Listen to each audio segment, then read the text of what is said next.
So we're entering into the month of Av, and we all know that the beginning of the month of Av is the 9 days, which culminates on Tisha B'Av, the day that we mourn the destruction of the first and second Beis Hamikdash, the first and second temples.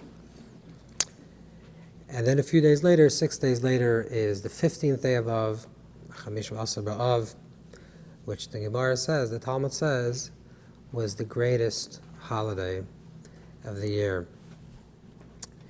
So we once drew a parallel between the summer months and the winter months. And in the summer months, there are the first 3 months of the spring, and then the 3 summer months, and the same thing also in the winter months is the first months of the fall, the first 3 months of fall, and then the months of winter. So the parallel of Av is the month of Shvat. And Shvat literally means a rod, which represents a stick, some din, restriction. And just like at Shvat, there is the 15th day of Shvat, Tu B'Shvat, and that represents a changing point within the month of Shvat. The same thing also in Av, that there is the first 15 days of Av, which represents one reality, and then the next 15 days of Av, which represents another reality. So the first 15 days is a time that we mourn destruction, and it's a time that we're not only mourning the destruction of the Beis Hamikdash, the temples that have been destroyed in the past, but we're mourning the destruction of the temples that are occurring in the present moment, and all the destructions that we are experiencing throughout our lives. Anything that's negative and destructive and sad, we mourn in this period of time. And then the 15th day of the month, everything switches from a time of mourning to a time of great celebration. And the 15th day of the month is exactly 40 days before the 25th day of Elul. And the 25th day of Elul is what? Is a time of creation. So the Talmud says that Abayim Yoim Kaidim Yitzeres Avlad, 40 days before the conception, the formation of a child, there's a voice that comes up and says, Pliny, Labas Pliny, this child, which is referring to a male, is destined to marry and be in a relationship with Bas Pliny, the daughter of so-and-so. And that's the first time the zivug, the first time a match is called out in heaven, is 40 days before the formation of a child. What is 40 days before the formation of a child? That's the moment of conception. We're not talking about preconception. So the moment of conception, according to Allah, it takes 40 days for a child from the moment of conceived till it becomes an actual child, 40 days. Before 40 days is considered mayim b'alma. A fetus is considered as water. And once 40 days occurs is a time of transformation. We know this in the Torah that 40 is always a time of transformation, like in the Mabul. So when there's a 40 days transformation, that's when the child becomes considered a independent being. So 40 days before that, which is the moment of conception, that's when it says, a voice comes out and says, this person will marry this person. If we use this on a cosmic level, the conception of creation, the creation itself, which is the formation of the child, occurs on the 25th day of Elul, but 40 days prior, which is the moment of conception, occurs on the 15th day of Av. And since in the Talmud there's a debate whether we count creation from Nisan or creation from Tishrei, right? There are two opinions when the world was created. Either the world was created in Nisan or the world was created in Tishrei, either the first month or the 7th month. So 40 days before that represents the moment of conception. That's the first glimmer in Hashem's eyes of creation, that Hashem desires to have a relationship with an other, with creation. And that occurs 40 days before the actual creation itself. That's why it's a time of relationships. So on one hand, we're mourning destruction. Destruction, obviously, in terms of our relationship with Hashem, represents the opposite of a healthy relationship, which is that we're not if we're not listening. It creates a strife and a separation. And on the other hand, we're saying that the entire month is connected with relationships and with the sense of hearing. So we have to understand a little bit, what is this idea of hearing? What is the capacity of hearing? And how does hearing help us have relationships? Simply, the idea of destruction is when there's no communication, and when there's a proper relationship, it occurs when there is communication. But we have to understand this a little bit deeper. So let's try to unpack a little bit what's going on in the month of Av. So let's start off. The first thing that we have in the month is the letter formation of the Yud Kei Vav Kei. The letter formation of the Yud Kei Vav Kei in this month is Hey Vav, then Yud Hey. Hey Vav, Yud Hey. You'll notice that obviously Hey Vav is the opposite order of Vav Hey, which is the second part of the formation of the letters. And Yud Hey is the correct formation of the letters. So instead of having Yud Hey and then a Vav and a Hey, which would be the natural sequence of the letters, you have Hey Vav and then Yud Hey. Yud Hey is, in Hebrew, what is the number? Yud is 10, Hey is 5. So Yud Kei represents the 15th. From the 15th day of the month, which means from the mid-month, Chamisha Asar B'Av, from the 15th day of the month, the sequence of the order of the letters is Yud Kei, which is that it's a natural order. The sequence of the first part of the month is the opposite, is the reverse. We spoke about this many times, that when there's a formation of a letters, of a word, in its correct formation, the Arizal explains that every month there's 4 letters of Yud Kei Vav Kei, and every month has a certain sequence of that Yud Kei Vav Kei. Like for example, Nisan is Yud and the Hey and then the Vav and Hey, because that's a natural order. That's why it represents the time of the miraculous. Any other month, you take these 4 letters and they're formed in a different way. So in this month, the formation of the letters is Hey Vav and then Yud Hey. Okay, so the Hey Vav is the opposite of its natural flow. The Yud Kei is the natural flow, which means if you divide them in 2, you'll say that the first part of the month, the Hey Vav, which represents the first part of the month, is negative. That's up until the 15th time of the month. And then when the moon becomes complete, when the 15th day of the month, when the moon becomes complete, which means when everything becomes revealed, then it's revealed that the sequence is correct, the correct order. So the next 15 days, the next Yud and Hey, 15 days will be in the correct sequence. That's why Av is not a completely a negative month, but half of it represents a time of negativity, and half of it represents a time of possibility. In truth, we're going to have to understand this. In truth, there is nothing really that's negative in the world. Everything that's negative has a potential for positive. So when we talk about destruction, and we say that the first part of the month represents the mourning of the temples, we have to understand how that is actually a positive quality, how we can transform that and use that negativity for something that's positive. But we're just going through the sequence of these letters, that the first part of the month represents negative, the second part, Yud Kei, represents the positive. That's the transformation of Hey Vav, negative, into Yud Kei, which is positive. Okay. The Tikkun Zohar writes that the verse that's connected with this month is Hine Yad Hashem Haya, which refers to, this is very unusual in terms of its sequence, so that is very unusual. It's Hey Vav Yud Hey, that's the actual sequence of the letters. We always use sequence of letters related to certain verses where you find the verse where it appears are in the first letters of the verse or the end letters of the verse that repair that formation. But here, according to the Tikkun Zohar, you actually find it within the verse itself, the word itself. It's also the way we actually pronounce the Yud Kei Vav Kei. The way Yud Kei Vav Kei is pronounced is Havaya, right? Existence, and Havia. Havia is Hey Vav Yud Hey. That's the way we translate it. So, but the Mishnah Chassidim writes that the verse related to the month is Haskes Ushma Shma Yisrael. Haskes Ushma Yisrael Hayom. That there's a verse that says Haskes means to be quiet. Here's translated here, to be quiet, Ushma, and to listen, Israel, today. That the idea of the sequence of the month is connected with the sense of hearing.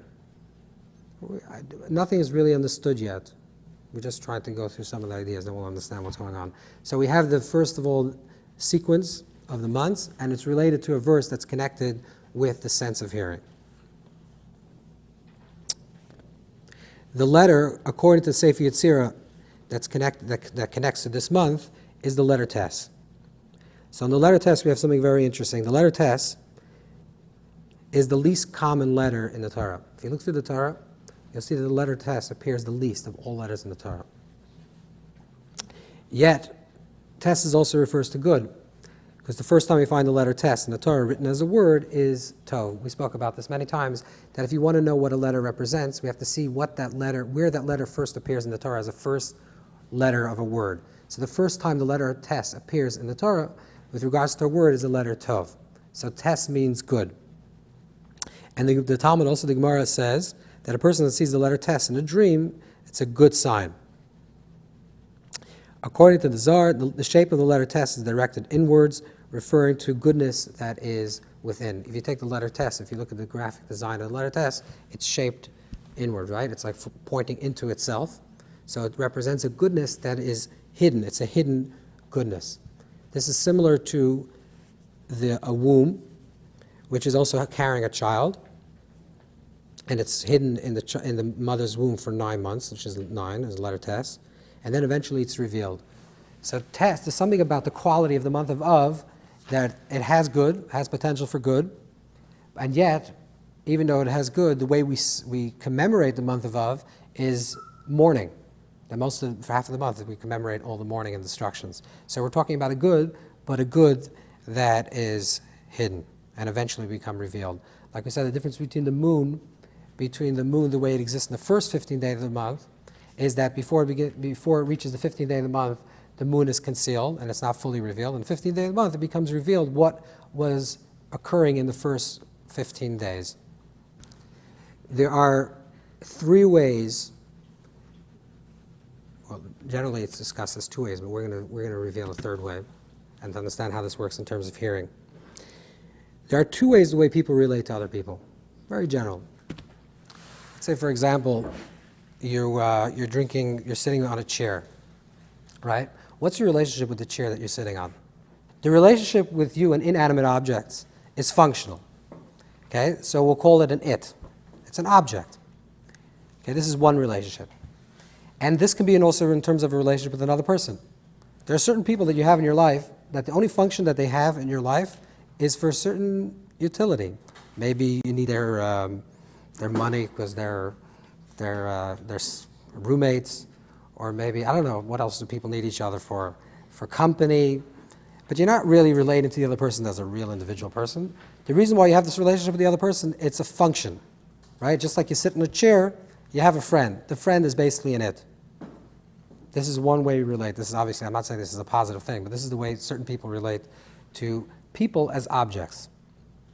Then there's another relationship, which is a more evolved relationship that we have, and they usually occur with inanimate objects. Some people are obviously psychologically need some help, have the same relationship with inanimate object the same way, is that you have a relationship with a human being, which is an I and a thou, which means, or I and a you. That recognition that the other person, you're having a relationship with that person, is not an it, it's not an object, but the other person is also a person. And therefore they have desires, and they have wants, and they have understandings. So let's say if your relationship is an I-it, let's say your relationship with your parents is an I-it, yeah? So then the function of your parents is basically to support you, to give you money, to pay your rent. I don't know what else parents do for this age, girls, but this is the function of your parents. You basically have no relationship with them. You call them up every time you need money or you need some other thing. That's an it. It's basically like a chair or a table, and that's your relationship that you have with your parents. Then there's another relationship which goes a little bit deeper, that you recognize that the other person is also an individual person. They also have desires. They also have wants, and they also are a human being. So you're sympathetic to their understanding, that the other is really an other. You're experiencing the other. Now this can be very extreme, that you have so much a relationship with the other that it's no longer an it, which is the utility about me, but it becomes completely about the other person. That you lose your identity and it completely becomes about the other. Let's say in B'rtzas Hashem everyone will fall in love, and this is the month that everyone's going to fall in love, right? Amen, amen. So you fall in love with somebody, so you fall head over heels, you're completely enamored by this person. Your relationship with that other person is completely an other, and you're completely overwhelmed with that other individual person. So there are 2 ways how to relate to people. There's one is a relationship that occurs in an I and an it, and one is a relationship that occurs in I and a thou, or I and a you. The higher form of relationship is not I it, not I thou, but we'll call it I. What is I? The I relationship is that it's not only an object that serves a certain utility, it's not only a person that you're in love with and you care about, but there's a sense that you and the other person are part of the same. Okay? That's a higher level of relationship. So normally a relationship, again, I would say most times that people have friends or acquaintances, it's usually I it. Let's be honest, it's usually just a functionality, it's a certain utility, you need them for this or for that, and the other thing, the moment you don't need them, they're done with. Sadly, this is the way most people relate to other people. Then there are sometimes you have a relationship with I thou, that is a recognition that the other person is another, and you're having a relationship with them. And then there's a relationship which is an I. That it's no longer about me or you, but we sort of morph into one, and there's a recognition that you and the other person are an extension of one. Okay? So in terms of hearing, according to the Sefer Yetzirah, the month of Av is related to the sense of hearing. Listening. So we're going to define listening. We're going to define listening as the 10 levels that a person can listen to another person. When you say you're listening to someone, you're hearing them, this can be experienced on 10 levels. And when we finally understand the 10th level, which is the highest level of hearing, we'll understand why this month is connected with Mashiach and redemption and overcoming all destruction. So let's go through these 10 levels quickly. They're obviously, it's not Torah Messina exactly these 10 levels, but you can divide them in 10. So the first thing, when you listen to somebody, is called passive ignoring. Passive ignoring basically means that you're just ignoring them. You're not like consciously ignoring them, but your mind is completely wandering somewhere else. The person's having a conversation with you. I don't even know if this can be considered a level. But you're having a conversation with someone, your mind is completely wandering someplace else. You're ignoring them. Okay, that's one way of listening. And then there's active ignoring. Passive ignoring is you're just ignoring because your mind is wandering. It's not like you didn't have an intentional choice that you're saying, okay, I'm having this conversation with this person. They're completely uninteresting to me, and therefore I'm going to start thinking about something else. It's just the person's not interested, and your mind keeps on wondering something that you feel more interested in. So it's passive. It's not a conscious choice that you're ignoring the other person. Active ignoring is a person's having a conversation with you, and you choose not to hear what they're saying, which is not necessarily a negative thing at all times. Let's say a person is talking to you lashon hara, or a person is talking to you nonsense. So you actively ignore them. You say, okay, listen, I'm tuning out. I'm not going to listen to what they're saying. So these are two levels of listening, passive ignoring and active ignoring. The next level, the third level, is pretending. Pretending to listen is not that you're ignoring the other person, but you're pretending. And I think you're really putting on a really good show even to yourself. You're fooling yourself. You're actually pretending that you're listening, and you're listening, but you actually you're not going to remember a word the person said after the conversation is over. Because you want to be a good friend to the other person, so the person's talking to you. You don't want to ignore them. They're going to realize that you're ignoring them, so you're shaking your head, you're participating in the conversation, and you are listening. At this point, you're actually listening, but nothing is registering. So this is a pretending level. The next level is, I'm sure all of you have done this at some point in your life. I know girls study like this a lot, because I have a daughter, which is recording. Basically, you take down notes, and the teacher teaches, and everyone writes 1,000 notes. You record everything, you remember everything, and nothing registers. You get 100 on your test, and the next day it's a blank slate. No information registered. Why? Because you recorded everything. It's like a copy machine, or like a recorder. You recorded everything, but nothing really entered into your mind. The information that you're hearing is not really important to you. You don't really care about it, but you can remember everything. You ever had a student, I don't know, some of you teach, you're teaching, and one kid seems like he's completely not interested, or she's not interested, and you say, could you repeat? And the kid repeats word for word exactly what you said, but you know the kid didn't hear a word you said, because they have a very good memory, and they can remember everything, so they just repeat what they said, but they don't remember anything. That's a level of recording. Okay, next level, projecting. Projecting is that when you're having a conversation with somebody, okay, here we're already starting to enter more into intimate forms of hearing, because here you're really participating in this conversation. But pretending is a level that you're listening to what is being told to you. I'm sorry, projecting is listening to what you're listening to what is being said, but you have an agenda before you enter into this conversation. This is the way most people hear anyways. When you're having a conversation with somebody, or even when you're sitting right now and you're listening, there's a certain little recorder, a certain little image, a certain little tape that's going on in your head that has certain ideas and certain associations of ideas. And when you hear something, you're right away projecting this, oh, this is exactly what I heard, right? This is the way we hear information most times, because we're listening, we're not open to really listen to what the other person's saying. We're participating, and we are actually listening, but when we're listening, there's always an us, a very strong sense of you that's projecting what you're thinking, and therefore that's what affects what you're hearing. So let's say, for example, three people are having a conversation, and they're talking. Then one person leaves, and they say, "Did you hear what the other person said?" So one person says, "This is what the other person said," and the other person says, "No, this is what they said," right? Because both of these people were not really listening to what the other person was saying. They were projecting while they're saying. They have the image of what they want to hear. So therefore, they're looking for that type of information. So whatever the person says, that's what they're going to hear, right? Your ego is very much involved in this process of projecting. So projecting is you want to hear listen, a lot of times, let's say you go to a lecture or you read a book, it can be anything, and there's a certain preconceived idea about what you're going to hear from this person, right? So when you're going to read this book or hear this person already, you're going to say, oh, yeah, it could be the person didn't say that, but you already came with certain expectations of what you're going to hear, and therefore you're projecting on this conversation of what's being heard. But again, you're not really listening to the other person. You're not really hearing what they have to say. There's a higher level of this type of projecting, which is manipulating.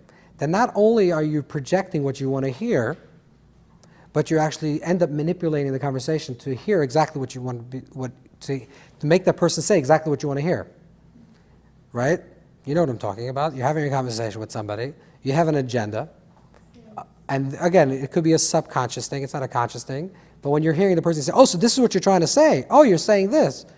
Really, the person in the beginning did not say that. But eventually, you're a good manipulator that you eventually get the person to say exactly what you want to say, what you want to hear. So you're projecting and then manipulating the other person to hear, to say those words that you want to hear. Another level. 7th level, hearing. Okay, this is when you actually hear the other person. That when you're listening to them, it's not about projecting, you're not manipulating, you're not just recording, but you're really in tune to the other person. You're listening to exactly what they're saying. You're hearing what they have to say. But this level of hearing is not sympathetic. You're not sympathizing with them, you're not identifying with them, you're just hearing what they have to say. When someone tells you something and unburdens themselves to you, it's not just that they want to be heard. Then it's not just that they want you to hear them, but they also want you to have sympathy for them or some type of connection, saying that, yes, I feel the pain that you're having. Not just I hear what you're having to say. So the first spiritual level of hearing is that you're present for the other person, completely present for the other person. You're not projecting, you're not manipulating, you're not just recording. You're really present, you're really listening to what the other person is saying. And then on a more evolved level, not only are you listening to the other person, what they have to say, but you're also sympathetic to what they're saying. So you're starting to identify with them. You're saying, okay, when I really hear what you're saying, I really feel your pain. I really understand where you're coming from. It can be for something positive as well, not necessarily something that's negative. Right? We usually think that friendship, in terms of hearing, it has to do with negative. If someone's really in pain, you hear the other person. But even sharing the person's joy.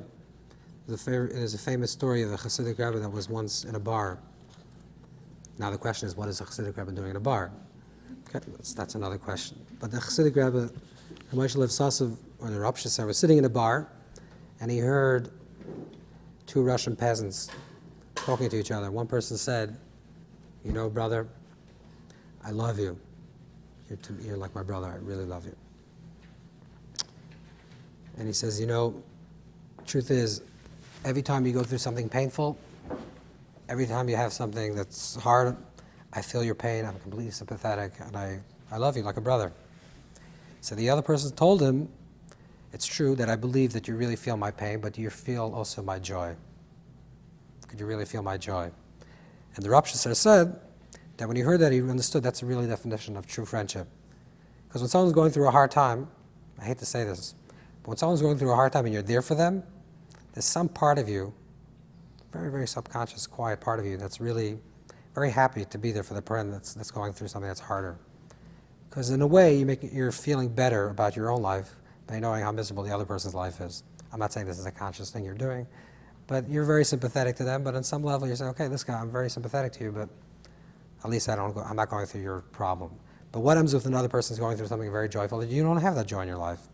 Could you really be there for that person? So this is sympathy, not only sympathy and empathetic, to really be there for the other person and really hear them. Not only hear the other person when they're going through something that's troubling, something that's harmful, something that's hurtful, but even to be for that person in that person's joy. This is another level of hearing. A higher level of hearing is empowering.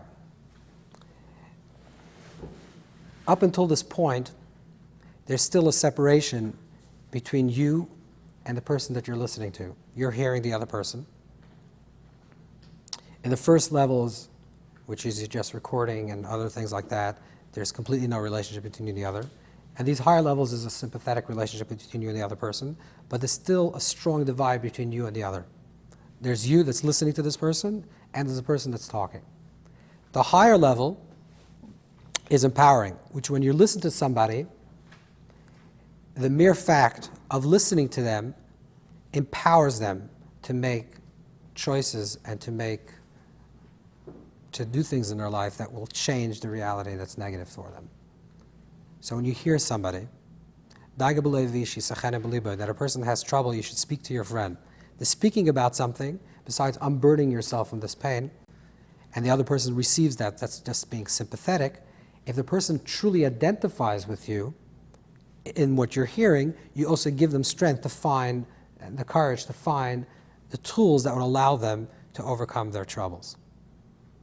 Just by hearing. This is a very much deeper level of hearing, that you're hearing the other person, and the mere act of hearing empowers them to overcome their things that they're challenged by.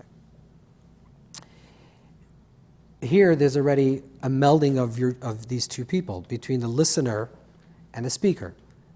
The speaker and the listener are becoming one. And the person that's hearing, now there's a symbiotic relationship. Not only are you receiving from the other person this information, you're not only hearing from the other person, but now you're actually giving to the other person. But then there's even a higher level. This is what it talks about in terms of yechidus, of a real high level of encounter between two people, that one person listens to the other person, and not only do they empower them to find their own tools within themselves that can bring about whatever they need to forever the tikkun that they need, but they can give of themselves. They identify so fully with the other person's problem that they assume the other person's problem as their own. You're listening, you're hearing the other person so deeply that you're hearing the problem as your own problem, and therefore you have koiches, you have certain potentials that the other person doesn't have, but by identifying so much with that problem that there becomes a unity between you and the other person, your potentials are now given over to the other person. So you give them something that they didn't have to begin with.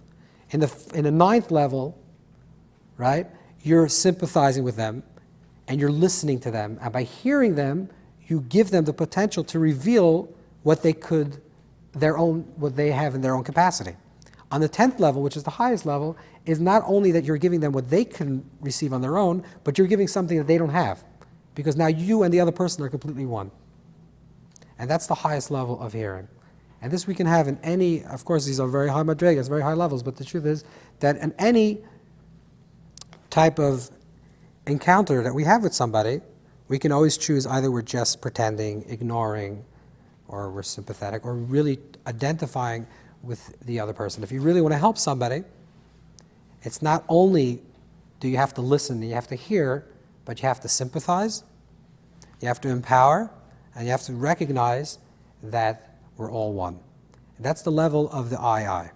So in the I-it, let's try to finish. The I-it, the relationship between you and the other person is that you are one, the other person's an it, it's an object.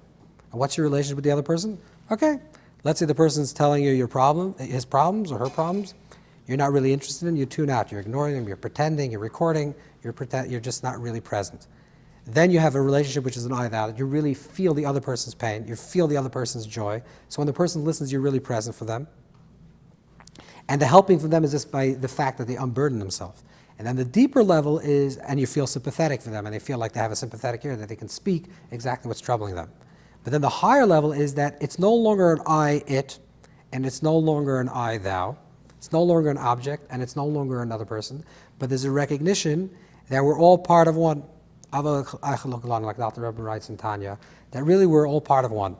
So when another person has a problem, and the other person is speaking to you, their problem is not their problem, it's your problem. There's a Gemara that says, "Hamaspalo bat chavera, v'hu tzarich leise davar, hu nenat chila."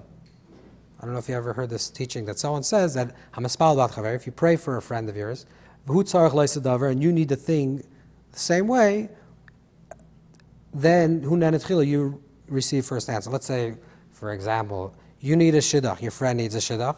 Hamaspalo bat chavera, if you pray for your friend that needs a shidduch, and you need the same thing, you'll be answered first. Right? It's obvious this is a trick. You might as well just pray for everything that you need. You find the person that needs the same thing and pray for them, so you have all your answers prayed. Right? It's a very simple solution. Okay, so they could also be read like this.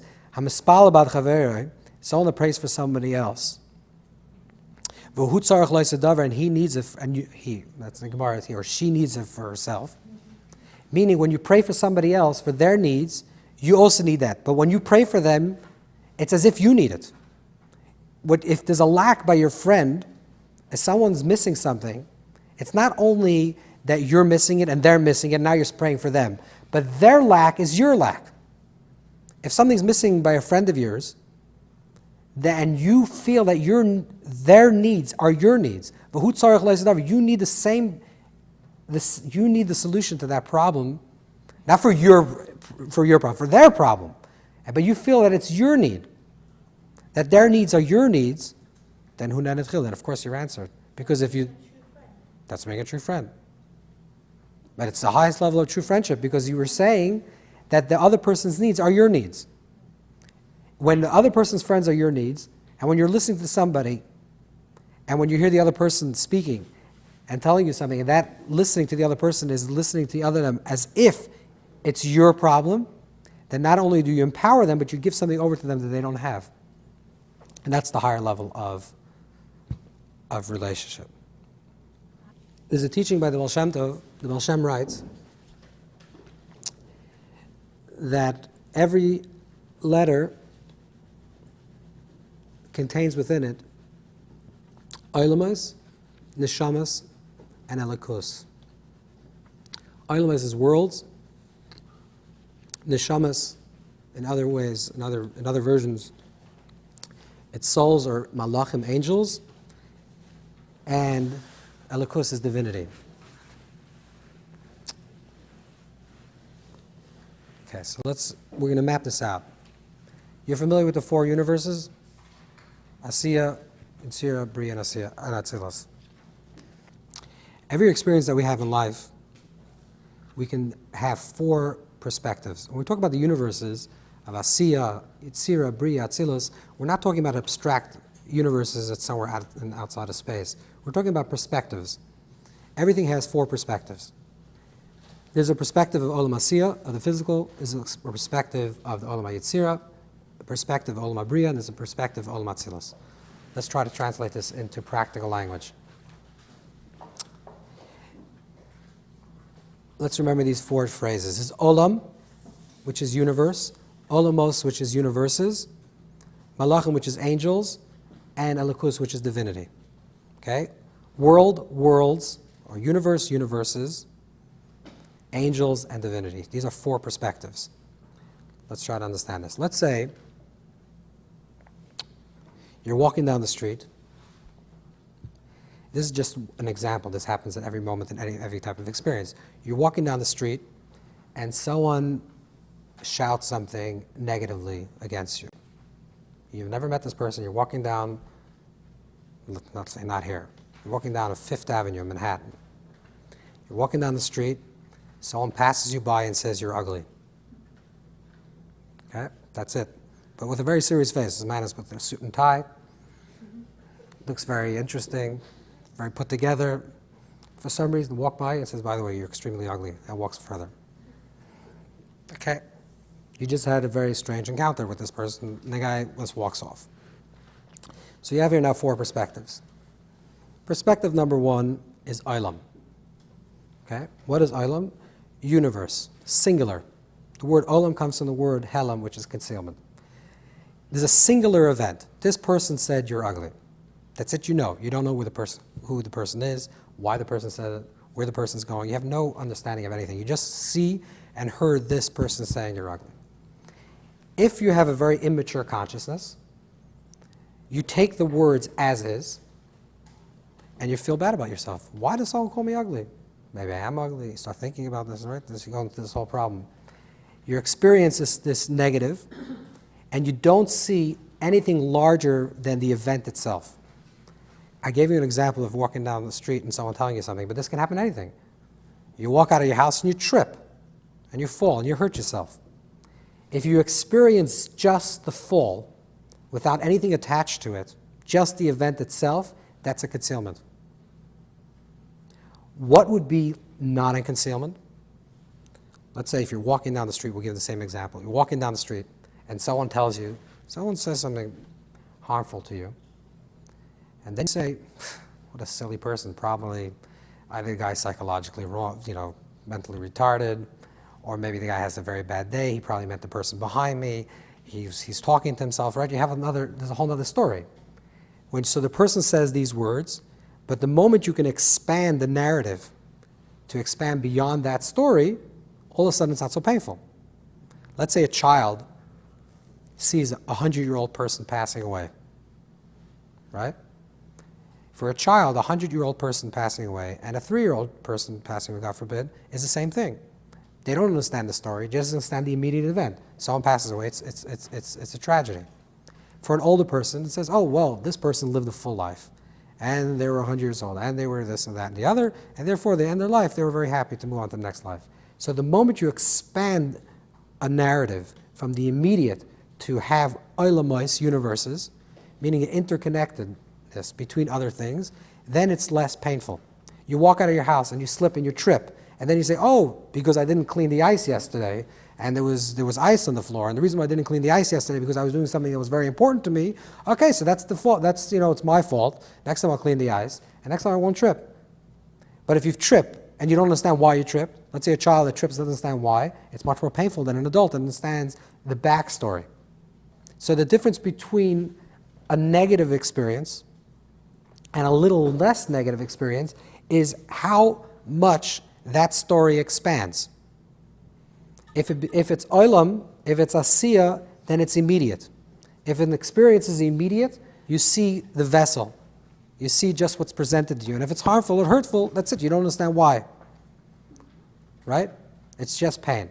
If you understand that this pain gains you pleasure, or this is a process, or this comes from somewhere, then you can receive it. What is neshamas? What is malachim? The third level is when you experience something and you say, what is the metaphysical reason why this thing is occurring? In other words, you slip. Someone told you something. What's the message? Why is Hashem showing me this message at this time? Nothing is random. If someone tells me while I'm walking down the street that I'm ugly, yes, it's true that the person needs therapy and they shouldn't be walking around telling this to people and there was something's lacking with them. However, I receive that information. What's that information trying to teach me? Maybe I'm not looking at people positively. Maybe I think people are ugly. I don't know. So what is that teaching me? You're following? So the moment you're experiencing something and you're saying, what's the lesson? What's the wisdom? What do I gain from this? Then it starts expanding larger. That's the hashgacha part of it. Gamzu l'toiva, this is also for the good. What's the purpose? Now, it doesn't mean that everything in life you're going to understand. And now most of the experience that you have are going to feel very much olam, right? It's going to feel that just the concealment. Why is this happening? I don't know why. I don't know why it comes from. I don't understand the lesson. However, if you have certain times in your life that you can look back and say, oh, you know, the reason why this happened, even though when it was occurring, I didn't know why it was happening. But when I look back, I say, this brought me to this place, and this brought me to another understanding. Then I can say, even though I'm going through something that's negative now, based on my prior understanding of events, I know that the same thing will work out this time. So not that you know every single thing that happens in your life, what's the message, but you just know that there is a message, that there's something Hashem is talking to you at this present moment. When you talk about being in the now, there's a big mistake. People talk about being in the now. Most people, when they say being in the now, it's actually a very unspiritual thing. Being in the now, when a person says, okay, I don't care about the future, I don't care about the past, I just want to be present in the moment, therefore I'm going to eat like a chazer. Yeah, I'm going to be in the now. I'm just going to do whatever I want to be right in this present moment. That's not a spiritually elevated level. That's when you're cutting off the present from the past and the future. You're saying there is no past, there is no future. Correct. Now, really being in the now is being in the internal moment, which includes both the past and the future. It's very different, right? If I say I'm living in the now that's cut off from a past or a future, then that's like living in the future or living in the past. It's the same idea. Right? It's in the present that's cut off from the past and cut off from the future. It's just like being in the future that's cut off from the present. You didn't get anything.